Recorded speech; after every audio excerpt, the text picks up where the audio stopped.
Hola, me llamo David Suchet y estás escuchando el podcast La Biblia en un año, donde nos encontramos con la voz de Dios y vivimos la vida a través de la lente de las Escrituras. Leeremos desde el Génesis hasta el Apocalipsis, descubriendo cómo se desarrolla la historia de la salvación, y hoy me adentraré en ella. Hoy es el día 356. Estamos leyendo de la segunda mitad de Primera de Juan. Eso tiene sentido. Primera de Juan capítulos 4 y 5, así como Primera de Timoteo capítulos 1 a 2 y 3. También estamos leyendo de Proverbios capítulo 30. Versículos 24 a 28 es siempre la Biblia. La primera carta de Juan, capítulo 4. Probando los espíritus. Amados, no creáis a todo espíritu, sino probad los espíritus si son de Dios. Porque muchos falsos profetas han salido por el mundo. En esto conocéis el Espíritu de Dios. Todo espíritu que confiesa que Jesucristo ha venido en carne, es de Dios. Y todo espíritu que no confiesa que Jesús ha venido en carne, no es de Dios. Este es el espíritu del anticristo, que oísteis que venía, y ahora ya está en el mundo. Hijitos, vosotros sois de Dios y los habéis vencido, porque el que está en vosotros es mayor que el que está en el mundo. Ellos son del mundo. Por eso lo que dicen es del mundo, y el mundo los escucha. Nosotros somos de Dios. El que conoce a Dios nos escucha, y el que no es de Dios no nos escucha. En esto conocemos al espíritu de la verdad y al espíritu del error. Dios es amor. Amados, amémonos unos a otros, porque el amor es de Dios, y el que ama ha nacido de Dios y conoce a Dios. El que no ama no conoce a Dios, porque Dios es amor. En esto se manifestó el amor de Dios entre nosotros, en que Dios envió a su Hijo unigénito al mundo para que vivamos por Él. En esto consiste el amor, no en que nosotros hayamos amado a Dios, sino en que Él nos amó a nosotros y envió a su Hijo en expiación por nuestros pecados. Amados, si Dios nos ha amado así, también nosotros debemos amarnos los unos a los otros. Nadie ha visto jamás a Dios. Si nos amamos unos a otros, Dios permanece en nosotros, y su amor se perfecciona en nosotros. En esto conocemos que permanecemos en Él y Él en nosotros, porque nos ha dado de su propio Espíritu, y hemos visto y testificamos que el Padre ha enviado a su Hijo como Salvador del mundo. Quien confiesa que Jesús es el Hijo de Dios, Dios permanece en Él y Dios, por eso conocemos y creemos el amor que Dios nos tiene. Dios es amor, y el que permanece en el amor permanece en Dios, y Dios en Él. En esto se perfecciona el amor en nosotros, para que tengamos confianza para el día del juicio, porque como Él es, así somos nosotros en este mundo. En el amor no hay temor, sino que el amor perfecto echa fuera el temor, porque el temor tiene que ver con el castigo, y el que teme no está perfeccionado en el amor. Nosotros amamos porque Él nos amó primero. Si alguien dice que ama a Dios y odia a su hermano, es un mentiroso, pues quien no ama a su hermano, a quien ha visto, no puede amar a Dios, a quien no ha visto. Y este mandamiento lo tenemos de Él, el que ama a Dios, ame también a su hermano. Capítulo 5. La fe vence al mundo. Todo el que cree que Jesús es el Cristo ha nacido de Dios, y todo el que ama al Padre ama al engendrado por Él. En esto conocemos que amamos a los hijos de Dios, cuando amamos a Dios y obedecemos sus mandamientos. Porque este es el amor a Dios, que guardemos sus mandamientos, y sus mandamientos no son gravosos. Porque todo lo que es nacido de Dios vence al mundo, y esta es la victoria que vence al mundo. Nuestra fe, ¿quién es el que vence al mundo? Sino el que cree que Jesús es el Hijo de Dios, testimonio acerca del Hijo de Dios. Este es el que vino por el agua y la sangre, Jesucristo, no con el agua solamente, sino con el agua y la sangre. Y el Espíritu es el testigo, porque el Espíritu es la verdad. Hay tres testigos, el Espíritu, el agua y la sangre, y estos tres concuerdan. Si recibimos el testimonio de los hombres, el testimonio de Dios es mayor, porque este es el testimonio de Dios que ha dado testimonio de su Hijo. El que cree en el Hijo de Dios tiene el testimonio en sí mismo. El que no cree a Dios le ha hecho mentiroso, porque no ha creído en el testimonio que Dios ha dado de su Hijo. Y este es el testimonio de que Dios nos dio la vida eterna, y esta vida está en su Hijo. El que tiene al Hijo tiene la vida. El que no tiene al Hijo de Dios no tiene la vida. Epílogo: os escribo esto a vosotros que creéis en el nombre del Hijo de Dios, para que sepáis que tenéis vida eterna. Y esta es la confianza que tenemos en Él, que si pedimos algo conforme a su voluntad, Él nos oye. Y si sabemos que nos oye en todo lo que le pedimos, sabemos que hemos obtenido las peticiones que le hemos hecho. Si alguno ve a su hermano cometer un pecado que no es mortal, pedirá, y Dios le dará la vida. Para aquellos cuyo pecado no es mortal, hay un pecado que sí lo es. No digo que haya que pedir porque todo lo malo sea pecado, pero hay pecado que no es mortal. Sabemos que todo el que ha nacido de Dios no peca, sino que el que ha nacido de Dios lo guarda, y el mal uno no lo toca. Sabemos que somos de Dios y el mundo entero está en poder del maligno. Y sabemos que el Hijo de Dios ha venido y nos ha dado entendimiento para conocer al que es verdadero y estamos en el que es verdadero en su Hijo Jesucristo. Este es el Dios verdadero y la vida eterna. Hijitos, guardaos de los ídolos. Salutación de la primera carta de Pablo a Timoteo, capítulo 1. Pablo, apóstol de Cristo Jesús, por mandato de Dios nuestro Salvador y de Cristo Jesús nuestra esperanza. A Timoteo, mi verdadero hijo en la fe, gracia, misericordia y paz de parte de Dios Padre y de Cristo Jesús, Señor nuestro. Advirtiéndote contra los falsos maestros, como te exhorté cuando iba a Macedonia, quédate en Efeso, para que encargues a algunas personas que no enseñen doctrina diferente, que no se ocupen de mitos y genealogías interminables que promueven especulaciones en vez de la formación divina que es en la fe. Mientras que el objeto de nuestra exhortación es el amor que brota de un corazón puro, de una buena conciencia y de una fe sincera, algunas personas, desviándose de esto, se han desviado hacia vanas discusiones, queriendo ser maestros de la ley, sin comprender ni lo que dicen ni las cosas sobre las que hacen afirmaciones. Ahora bien, sabemos que la ley es buena si alguien la usa legítimamente. Entendiendo esto, que la ley no está puesta para los justos, sino para los inicuos y desobedientes, para los impíos y pecadores, para los impíos y profanos, para los asesinos de padres y asesinos de madres, para los homicidas, inmorales, sodomitas, secuestradores, mentirosos, perjuros y todo lo que es contrario a la sana doctrina. De acuerdo con el glorioso Evangelio del bendito Dios que se me ha confiado, agradezco la misericordia. Doy gracias a aquel que me ha dado fuerza para este Cristo Jesús nuestro Señor, porque me juzgó fiel al nombrarme para su servicio, aunque antes lo blasfemé, perseguí e insulté. Pero recibí misericordia porque había actuado ignorantemente en la incredulidad, y la gracia de nuestro Señor se desbordó para mí con la fe y el amor que hay en Cristo Jesús. Es cierto y digno de plena aceptación el dicho de que Cristo Jesús vino al mundo para salvar a los pecadores, y yo soy el primero de los pecadores. Pero recibí misericordia por esta razón, para que en mí, como el primero, Jesucristo desplegara su perfecta paciencia. Para ejemplo de los que han de creer en él para vida eterna, al Rey de los siglos, inmortal, invisible, Dios único, el honor y la gloria, por los siglos de los siglos. Amén. Este encargo te encomiendo a ti, Timoteo, hijo mío, de acuerdo con las palabras proféticas que te señalaron para que, inspirado en ellas, libres la buena batalla, manteniendo la fe y la buena conciencia. Por rechazar la conciencia, algunas personas han hecho naufragar su fe, entre ellas Himeneo y Alejandro, a quienes he entregado a Satanás, para que aprendan a no blasfemar. Capítulo 2. Instrucciones acerca de la oración. En primer lugar, exhorto a que se hagan súplicas, oraciones, intercesiones y acciones de gracias por todos los hombres, por los reyes y por todos los que ocupan altos cargos, para que llevemos una vida tranquila y apacible, piadosa y respetable en todos los sentidos.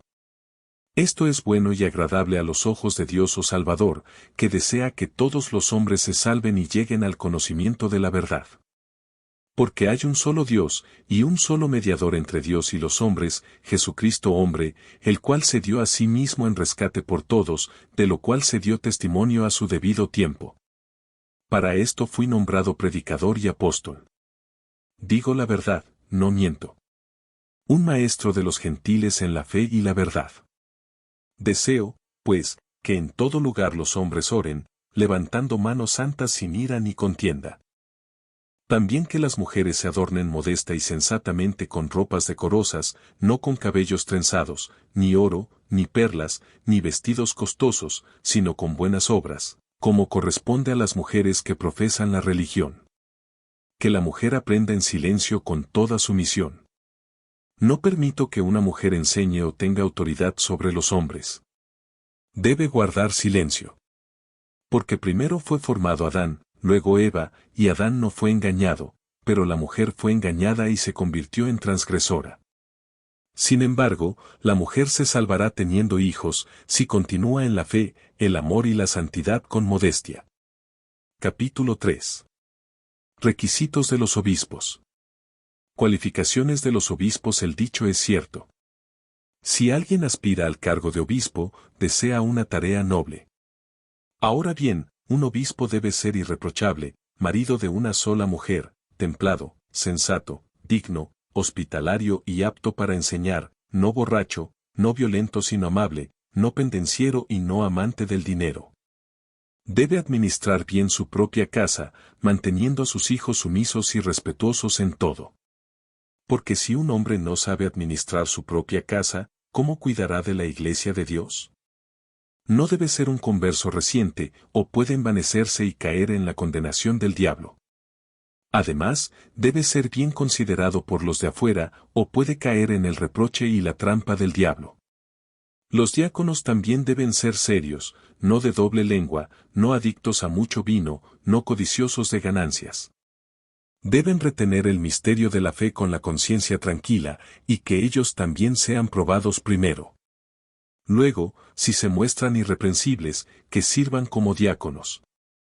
Las mujeres también deben ser serias, no calumniadoras, sino templadas y fieles en todo.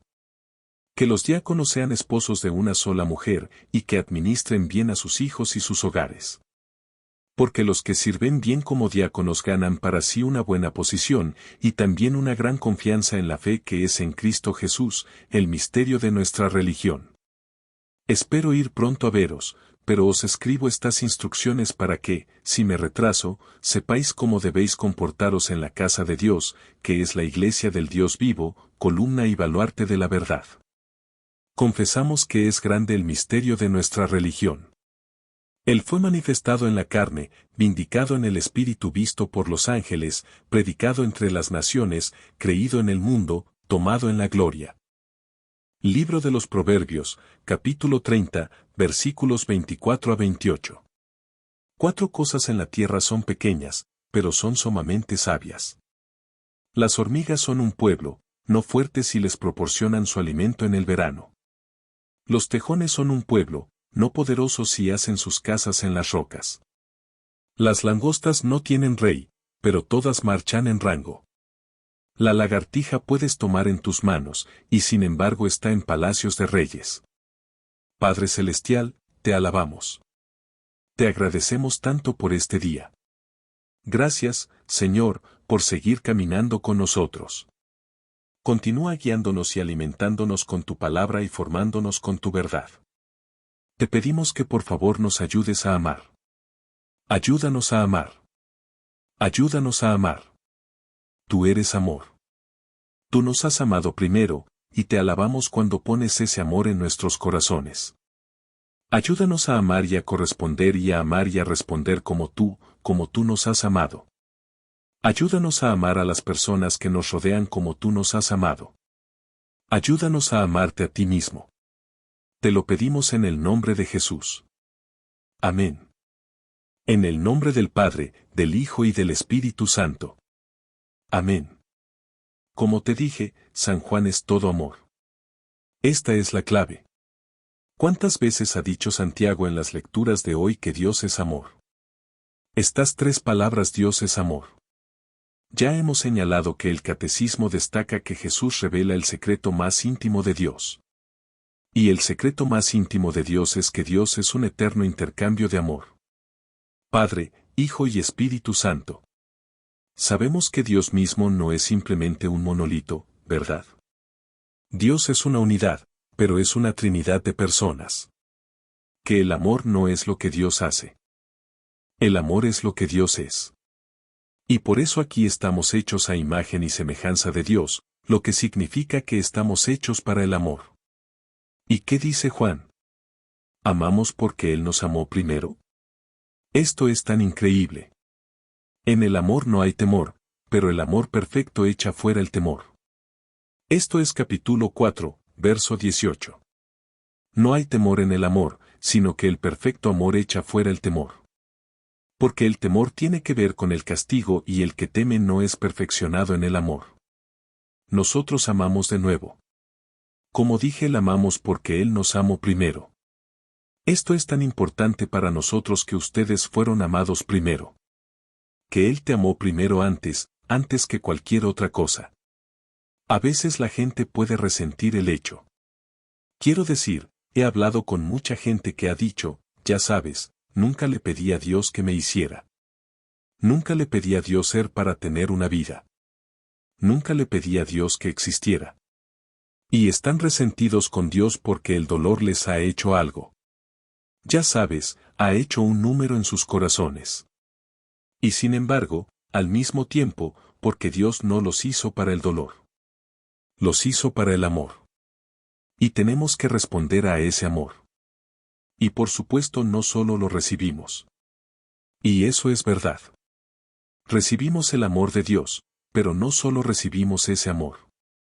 Como señala Juan, la manera de amar a Dios es obedecer sus mandamientos. Tenemos que amar a nuestro prójimo, por supuesto, cuidando de nuestro prójimo. Pero amamos a Dios obedeciendo sus mandamientos. Y Él dice en el capítulo 5, este es el amor de Dios, que guardemos sus mandamientos y sus mandamientos no son gravosos. Y eso es tan crítico para nosotros. Recordemos que escuchamos eso ayer. Me anticipé un poco a la lectura de hoy en la que Juan dice que el que no ama a su hermano, a quien ve, no puede amar verdaderamente al Dios que no ve. Así que tenemos que amar a nuestro prójimo. Esa es una forma de amar a Dios. La otra forma en que amamos a Dios es a través de la adoración. La otra manera en que amamos a Dios es a través de la obediencia a sus mandamientos. Y esa es la prueba. Y por eso solo digo, Dios, por favor ayúdame, por favor ayúdame. Ahora, al final de la primera carta de Juan aquí, habla de diferentes tipos de pecados. Algunas personas se preguntan, ¿ustedes son católicos? Hablan de cosas como pecados mortales y pecados veniales y ¿de dónde sacan esa idea? Bueno, la sacamos de aquí, de Juan. Primero, Juan capítulo 5, donde Juan dice que sabemos que todo lo malo es pecado, pero hay una cosa que es pecado mortal y hay una cosa que es pecado que no es mortal. Mortal es un K, pecado mortal, y venial es un K, no mortal. Y así es donde conseguimos que esa doctrina de la diferencia entre pecado mortal y venial que va en la una carta de Pablo a Timoteo. ¿Qué es lo que pasa? Usted sabe, Timoteo, recuerde Timoteo, tenía una abuela y hay una madre que eran fieles. Su padre era griego y entonces cuando Timoteo se convirtió, cuando Timoteo fue bautizado, Pablo también lo circuncidó y él consideraba a Pablo como su padre y padre espiritual. Y definitivamente Pablo consideraba a Timoteo como su hijo espiritual. Él escuchó que había algunos problemas en la iglesia de Efeso y entonces Pablo envió a Timoteo para ir a corregirlos. Saben, Timoteo era un compañero de viaje, compañero apóstol, esencialmente una especie de suplente, tal vez un pupilo o un discípulo de Pablo si Pablo era el discípulo o Pablo era el mentor. Así que Pablo envió a Timoteo para corregir algunas cosas que estaban sucediendo. Había algunas enseñanzas erróneas, y eso es lo que aborda de inmediato en la primera carta de Pablo a Timoteo. Enseguida dice, quiero advertirte contra esos falsos maestros y ciertas buenas personas incluso. Ya sabes, la gente tiene una buena conciencia a corazón puro. Pero a veces lo que puede pasar es que hay personas que son desviadas de seguir al Señor Jesús por estos falsos maestros, y entonces Él sigue. Me encanta esto, su gratitud por su misericordia, porque aquí está Pablo que reconoce que él ha sido definitivamente el recipiente del amor de Dios y recipiente de la misericordia de Dios. Dice que soy el primero de los pecadores, pero que recibí misericordia por esta razón, para que en mí, como el primero, Jesucristo desplegara su perfecta paciencia como ejemplo para los que han de creer en él para vida eterna. Es una de las cosas, tú sabes, algunas veces nuestros modelos son impecables y ese es un modelo falso, ese es un prototipo falso porque nadie es impecable excepto solo el Señor, ¿verdad? Nadie es perfecto excepto solo el Señor. Pablo fue capaz de decir en realidad Dios me usó como el primero de los pecadores para ser un apóstol. ¿Para qué? Para que esas otras personas que él realmente acaba de enumerar antes de esta lista de impíos y pecadores, asesinos, inmorales, sodomitas, secuestradores, mentirosos, perjuros, todo esto, todas esas personas pueden tener esperanza porque Pablo está diciendo que yo era el peor. Y aquí tienes esperanza ahora porque mira lo que Dios ha hecho en mí como el peor lo que puede hacer por ti. Porque lo que ha hecho por mí, lo puede hacer por ti. En un mayor ahora Pablo menciona que dos personas, Elías y Alexander. Dice que al rechazar la conciencia algunas personas han hecho naufragar su fe, lo cual es cierto. Podemos perder nuestra salvación. Y esta es una de las razones por las que San Pablo dice trabaja en tu salvación con temor y temblor. Sabemos que Jesús dice incluso que no todo el que me dice, Señor, Señor, entrará en el reino de los cielos, sino solo el que hace la voluntad de mi Padre. Y así reconocemos que incluso Pablo dice que estas personas han hecho un naufragio de su fe al rechazar la conciencia y así podemos perder eso. Pablo también les instruye a orar por todas las personas, especialmente aquellos que están sobre ellos en autoridad de alguna manera. Un par de cosas y Pablo también señala en el capítulo 2, versículo 3 y 4 dice que esto es bueno y es aceptable a los ojos de Dios o Salvador que desea que todos los hombres se salven y lleguen al conocimiento de la verdad. Eso es absolutamente claro que Dios no predestina a nadie al infierno. Dios ha hecho que todo ser humano le pertenezca. Pero a veces lo que puede pasar es que hay personas que son desviadas de seguir al Señor Jesús por estos falsos maestros, y entonces Él sigue. Me encanta esto, su gratitud por su misericordia, porque aquí está Pablo que reconoce que Él ha sido definitivamente el recipiente del amor de Dios y recipiente de la misericordia de Dios. Dice que soy el primero de los pecadores, pero que recibí misericordia por esta razón, para que en mí, como el primero, Jesucristo desplegara su perfecta paciencia como ejemplo para los que han de creer en él para vida eterna. Es una de las cosas, tú sabes, algunas veces nuestros modelos son impecables y ese es un modelo falso, ese es un prototipo falso porque nadie es impecable excepto solo el Señor, ¿verdad? Nadie es perfecto excepto solo el Señor. Pablo fue capaz de decir en realidad Dios me usó como el primero de los pecadores para ser un apóstol. ¿Para qué? Para que esas otras personas que él realmente acaba de enumerar antes de esta lista de impíos y pecadores, asesinos, inmorales, sodomitas, secuestradores, mentirosos, perjuros, todo esto, todas esas personas pueden tener esperanza porque Pablo está diciendo que yo era el peor. Y aquí tienes esperanza ahora porque mira lo que Dios ha hecho en mí como el peor lo que puede hacer por ti. Porque lo que ha hecho por mí, lo puede hacer por ti. En un mayor ahora Pablo menciona que dos personas, Elías y Alexander. Dice que al rechazar la conciencia algunas personas han hecho naufragar su fe, lo cual es cierto. Podemos perder nuestra salvación. Y esta es una de las razones por las que San Pablo dice trabaja en tu salvación con temor y temblor. Sabemos que Jesús dice incluso que no todo el que me dice, Señor, Señor, entrará en el reino de los cielos, sino solo el que hace la voluntad de mi Padre. Y así reconocemos que incluso Pablo dice que estas personas han hecho un naufragio de su fe al rechazar la conciencia y así podemos perder eso.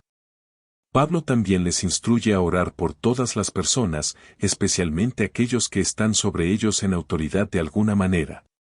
Un par de cosas y Pablo también señala en el capítulo 2, versículo 3 y 4 dice que esto es bueno y es aceptable a los ojos de Dios o Salvador que desea que todos los hombres se salven y lleguen al conocimiento de la verdad. Eso es absolutamente claro que Dios no predestina a nadie al infierno. Dios ha hecho que todo ser humano le pertenezca. Dios no hizo la muerte. Ya hemos oído que Él no se regocija en la destrucción de los vivos. También aquí en Primera de Timoteo que Dios nuestro Salvador, desea que todos los hombres sean salvos y vengan al conocimiento de la verdad. Él nunca predestina, Él nunca crea a alguien para el infierno. Él realmente crea a todos para el cielo. Nosotros podemos escoger si escogemos el cielo o no. Continúa en el versículo 5. Porque hay un solo Dios, y hubo un solo mediador entre Dios y los hombres. El hombre, Cristo Jesús, que se entregó a sí mismo como rescate por todos. Esto es realmente importante porque reconocemos que solo hay un camino al Padre, y el único camino al Padre es Jesucristo. Él es el único mediador entre Dios y el hombre. No hay otro camino para la reconciliación con Dios que Jesucristo. Y esto es tan importante, especialmente ahora que estamos llegando al final de estos 365 días que hemos viajado desde el principio de la historia hasta este punto. ¿Y cuál era el objetivo de la historia? ¿Estaba Dios tratando de atraer a la gente hacia sí, tratando de llamarlos a confiar en Él? Y está diciendo déjame ser el mediador entre tú y yo, esencialmente, y eso es en Jesucristo. Ahora bien, a veces la gente dice porque solo hay un mediador entre Dios y el hombre, no es necesario pasar por nadie más en cualquier otra, ya sabes, situación, cualquier otra. Como por ejemplo, ¿por qué tienes que confesar tus pecados a un sacerdote o algo así? Porque solo hay un mediador. ¿Por qué rezas a los santos? Porque solo hay un mediador.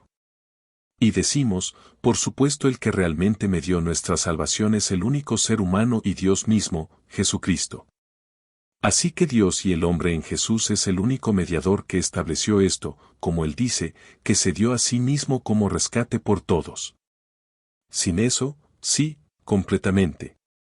No hay tal cosa como la reconciliación. No hay tal cosa como la salvación. Pero Pablo no está diciendo eso. Nadie más media, ¿verdad? Porque lo hacemos todo el tiempo. Pablo incluso lo dice en sus cartas, dice, hey, ora por mí. ¿Qué es orar por alguien que no sea mediar en su nombre?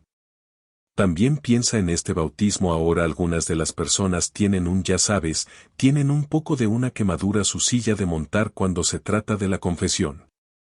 Tienen que pasar por un sacerdote para que Dios perdone sus pecados. ¿Cómo que no? Pero así lo dispuso Jesús cuando dijo a sus apóstoles recibid el Espíritu Santo.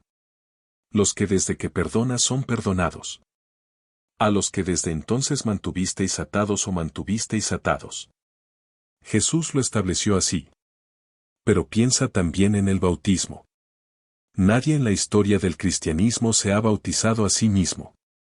Siempre hay salvación que viene al bautismo, como Pedro escribió, la salvación mediada a través del ministerio de otro ser humano. Así que reconocemos que esto, sí, hay un mediador entre Dios y el hombre, que es el único que trajo la humanidad y la divinidad de nuevo en la reconciliación. Eso no significa que no tengamos un papel que desempeñar ayudando a otras personas a conocer a Jesús, porque si no, ¿por qué estaría yo leyendo este podcast? Porque ahora mismo estoy mediando la palabra de Dios para ustedes, leyéndola en voz alta en un micrófono, y está siendo mediada para ustedes por todo el equipo de Ascensión que está preparando este podcast. Así que tengan esto en mente. Hay un mediador entre Dios y el hombre Jesucristo. Porque sin Él, sin Dios mismo encarnado, plenamente Dios y plenamente hombre, no hay salvación.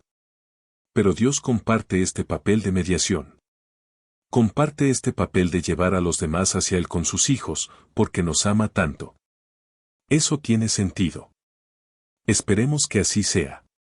Última pequeña nota, calificaciones de obispos y calificaciones de diáconos. Creo que a veces. Lo siento, las dos últimas notas.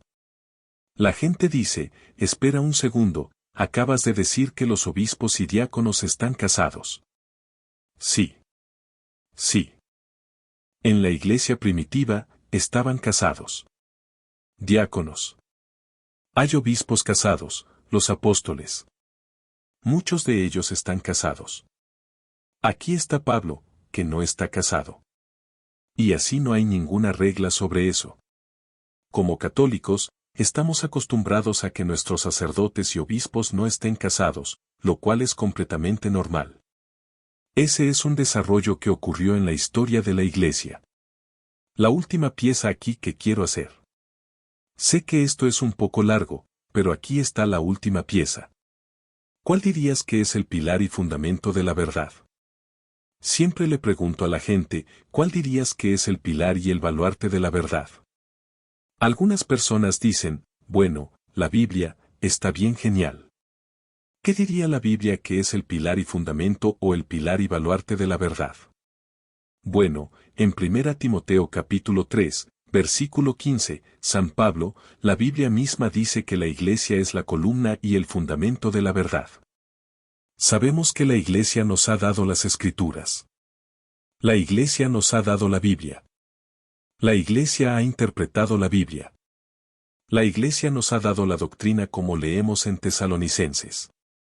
San Pablo dijo, recuerden y sigan lo que les transmití, ya sea de palabra o por carta. Así que tenemos ambas cosas. Tenemos la tradición escrita, que se llama Biblia. Tenemos la tradición oral, que se llama magisterio o el oficio de enseñar de la Iglesia. Y así está esa pieza de cuál es el pilar y fundamento de la verdad. ¿Qué dice la Biblia? La Biblia dice que la Iglesia es la columna y el fundamento o la columna y el baluarte de la verdad. Y estoy agradecido al Señor porque, como dijo San Agustín, yo no creería en los evangelios si la Iglesia Católica no me hubiera dicho que podía creer en ellos. Y así sabemos que estamos agradecidos por todo este año. Estamos agradecidos por cada una de estas escrituras. Y estamos agradecidos, por supuesto, por la Iglesia que Jesucristo fundó y que nos ha dado estas escrituras. Una vez más, no para argumentar, sino para explicar de dónde vengo como sacerdote católico. Estoy muy agradecido. Soy tan grande. Lo siento, me estoy riendo de esto, este micrófono preguntándose cómo, ¿están pensando que estoy loco en este momento? Tal vez piensen que estoy loco en este momento, pero yo solo. Estoy loco por él, loco por la Iglesia y yo. Y ahora suena estúpido loco por al estoy así que estoy llorando por ti. Por favor, recen por mí. Mi nombre es David Susha. No puedo esperar a veros mañana. Dios los bendiga.